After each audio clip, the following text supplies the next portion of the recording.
নমস্কার বন্ধুরা, তোমাদের সবাইকে স্বাগত জানাই জিকে পয়েন্ট 365 ইউটিউব চ্যানেলের আরও একটি নতুন ভিডিওতে। আজকে আমরা আলোচনা করব ডাব্লিউবিপি কেপি কনস্টেবল 2024 এক্সামের জন্য গুরুত্বপূর্ণ কিছু জেনারেল নলেজ কোয়েশ্চেন অ্যান্সার নিয়ে, অর্থাৎ জিকে কোয়েশ্চেন অ্যান্সারের ক্লাস নিয়ে আলোচনা করবো আজকে তোমাদের সাথে। আমাদের এই যে জিকে কোয়েশ্চেন অ্যান্সার ক্লাসের সিরিজটি হচ্ছে, এর মধ্যে যে ভিডিওগুলি আসছে প্রত্যেকটি ভিডিওই কিন্তু তোমাদের জন্য ভীষণই গুরুত্বপূর্ণ। কোনো ভিডিও তোমরা স্কিপ করো না। এই ভিডিওগুলির মধ্যে যে প্রশ্ন আলোচনা করা হবে প্রত্যেকটি প্রশ্নই কিন্তু তোমাদের জন্য খুবই গুরুত্বপূর্ণ, কারণ এই প্রশ্নগুলো তোমাদের হুবহু পরীক্ষায় কমন পড়ার কিন্তু খুব চান্স রয়েছে। সেই কারণে ভিডিওগুলো স্কিপ করো না। সাথে থাকছে গুরুত্বপূর্ণ প্রশ্ন সংক্রান্ত নানান তথ্য, সেই তথ্যগুলোও তোমাদের জন্য গুরুত্বপূর্ণ এবং ব্যাখ্যা সহকারে প্রত্যেকটি প্রশ্নের আলোচনা কিন্তু তোমাদের সাথে করা হবে। ভিডিওগুলো শেষ পর্যন্ত সেই কারণে তোমরা দেখতে থাকো। ভিডিও যদি ভালো লাগে অবশ্যই আমাদের চ্যানেলটিকে সাবস্ক্রাইব করো, সাথে থাকা বেল বাটনটা ক্লিক করে রেখো ফর অল নোটিফিকেশন। ভিডিওটিকে একটি লাইক করো, তোমার বন্ধুদের সাথে ভিডিওগুলি শেয়ার করে দিও। তাহলে চলো আজকের ভিডিওটা শুরু করা যাক। আজকের প্রথম প্রশ্ন, কোন দিনটি কর্কট সংক্রান্তি বলা হয়? দেখো নিচে চারটি অপশন রয়েছে, কোন দিনটিকে কর্কট সংক্রান্তি বলা হয় তোমাদের বলতে হবে। সঠিক উত্তর হবে অপশন সি, 21শে জুন হলো কর্কট সংক্রান্তি। 2 নম্বর প্রশ্ন, বাবরের প্রার্থনা কাব্যগ্রন্থের রচয়িতা কে? বাবরের প্রার্থনা এই কাব্যগ্রন্থটির রচয়িতা কে? সঠিক উত্তর হয়ে যাবে অপশন এ, শঙ্খ ঘোষ। 3 নম্বর প্রশ্ন, কেওতি জলপ্রপাত কোন রাজ্যে অবস্থিত? কেওতি জলপ্রপাত এটি কোন রাজ্যে অবস্থিত তোমাদের বলতে হবে। সঠিক উত্তর হচ্ছে অপশন এ, মধ্যপ্রদেশ রাজ্যে কেওতি জলপ্রপাত অবস্থিত। এবার আমরা কিছু গুরুত্বপূর্ণ জলপ্রপাত সেটি কোন নদীর ওপর অবস্থিত এবং কোন রাজ্যে অবস্থিত চলো দেখে নিই। থালাইয়ার জলপ্রপাত এটি আছে মঞ্জালর নদীর ওপর, আর তামিলনাড়ু রাজ্যে এটি অবস্থিত। বারকানা জলপ্রপাত সীতা নদীর ওপর অবস্থিত কর্ণাটক রাজ্যে। যোগ জলপ্রপাত শরাবতী নদীর ওপর অবস্থিত কর্ণাটক রাজ্যে। খান্দাধার জলপ্রপাত কোরা নদীর ওপর অবস্থিত ওড়িশা রাজ্যে।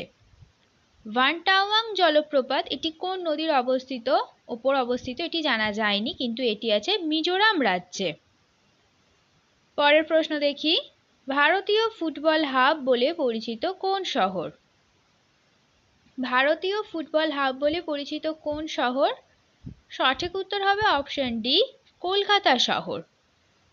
পরের প্রশ্ন দেখি, প্রথম ফিফা বিশ্বকাপ অনুষ্ঠিত হয় কত সালে? ভিভিআই করা প্রশ্নটিকে, প্রথম ফিফা বিশ্বকাপ অনুষ্ঠিত হয় কত সালে? সঠিক উত্তর এখানে কি হয়ে যাবে? এখানে সঠিক উত্তর হয়ে যাবে অপশন বি, 1930 সালে। এবার আমরা কিছু গুরুত্বপূর্ণ তথ্য দেখে নিই। ব্রিটিশরা 1848 সালে ভারতে ফুটবল খেলা শুরু করে এবং ভারতের প্রথম ফুটবল ক্লাবের নাম ছিল ডালহৌসি ক্লাব।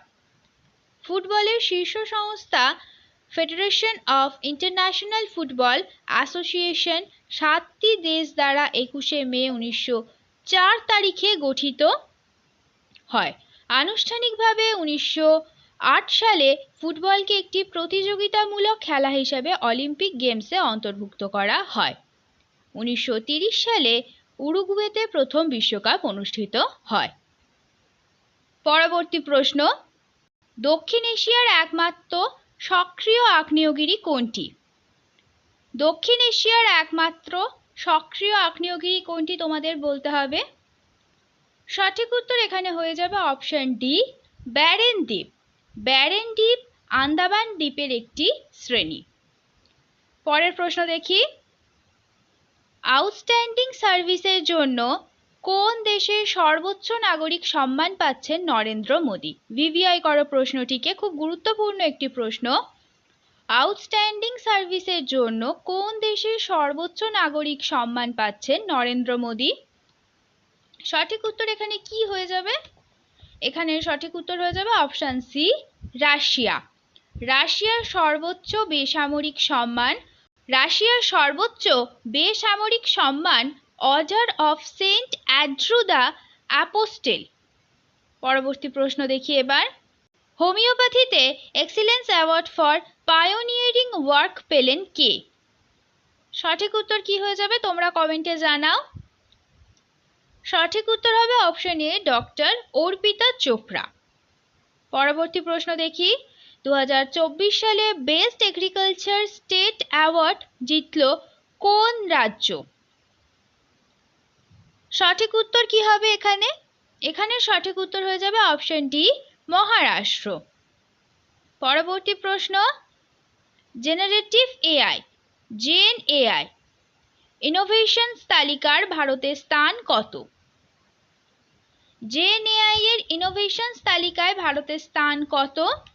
সঠিক উত্তর হবে অপশন এ পঞ্চম। প্রথম স্থানে রয়েছে চীন। শেষ হলো আজকের ভিডিও। আজকের পর্বে আমরা আলোচনা করলাম ডাব্লিউবিপি কেপি কনস্টেবল 2024 এক্সামের জন্য গুরুত্বপূর্ণ কিছু জেনারেল নলেজ কোয়েশ্চেন আনসার নিয়ে। যে জিকে প্রশ্নগুলো আমরা আলোচনা করলাম সেই প্রত্যেকটি প্রশ্নই কিন্তু তোমাদের জন্য ভীষণই গুরুত্বপূর্ণ, সেই কারণে একটু স্কিপ না করে শেষ পর্যন্ত তোমরা ভিডিওটা দেখো। ভিডিওটা যদি ভালো লাগে তাহলে অবশ্যই কিন্তু আমাদের চ্যানেলটিকে তোমরা সাবস্ক্রাইব করো, সাথে ভিডিওটিকে একটি লাইক করো, তোমার বন্ধুদের সাথে কিন্তু ভিডিওটি শেয়ার করতে ভুলো না। এই গুরুত্বপূর্ণ ভিডিওটা তোমার বন্ধুদের সাথেও শেয়ার করো এবং আমাদের কমেন্টে জানাও ভিডিও তোমাদের কেমন লাগলো। আর প্রশ্ন চলাকালীন সঠিক উত্তর তোমরা ভিডিওর কমেন্টে জানানোর অবশ্যই চেষ্টা করো, তার মাধ্যমে কিন্তু তোমাদের খুব ভালো একটা প্রশ্নের উত্তরগুলো তৈরি হয়ে যাবে এবং তোমরা বুঝতে পারবে তোমাদের কতটা তৈরি হলো এবং তোমরা কে কত স্কোর করছো, এটাও কিন্তু তোমরা আমাদের কমেন্টে জানাবে। তাহলে চলো, দেখা হচ্ছে তোমাদের সাথে পরবর্তী ভিডিওতে। ততদিন ভালো থাকো, ভালো রাখো, এইভাবে আমাদের তোমরা ভিডিও দেখতে থাকো, আমাদের আরো উৎসাহিত করতে থাকো। ধন্যবাদ।